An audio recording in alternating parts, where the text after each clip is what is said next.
So, Bill Murphy, what subjects do you teach? I teach English 9 and I teach journalism. Okay, and you have experience with storytellers and storytelling? I do. Actually, my mother and father are both Irish immigrants, and my mother had told me at one point in my life that if I had lived in an earlier century in Ireland, I probably would have been a Shanahy, because I love to tell stories. And I love to travel. And one of the reasons I travel is because I collect stories. So, for example, in some of my earlier travels to Ireland, I would go to places like Dun Angus or Cahir Castle or the Rock of Cashel, and I would collect stories there and bring them back and tell them over and over again because I love to tell stories. And what function do you think they serve in our culture? Oral history, absolutely entertainment, educational, maybe even to a certain extent they can serve as like political motivation, but I mean multivarious functions.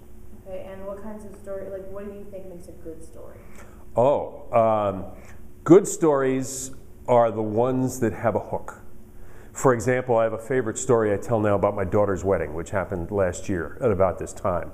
And somebody will say, how'd the wedding go? And I'll say, it was the perfect wedding right up until the point the priest got arrested. And then everybody wants to hear the rest of the story. The priest got arrested, how is that? You know, so stories with a hook are great stories. So the hook should be in the beginning to grab the attention.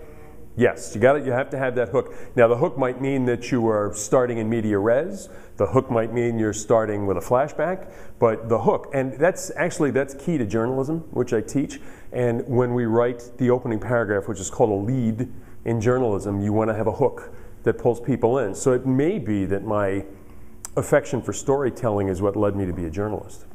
Okay, and what makes a good storyteller?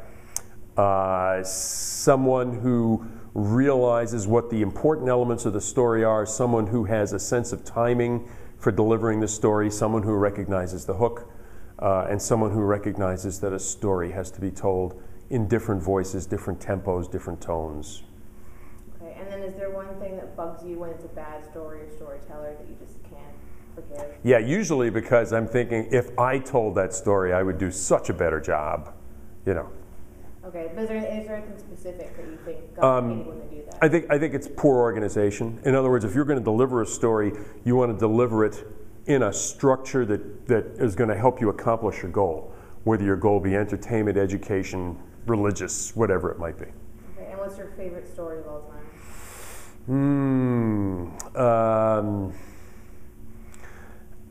I come from a town called Sleepy Hollow. And I love the legend of Sleepy Hollow, probably more or less because at one point in my life I actually was the Headless Horseman.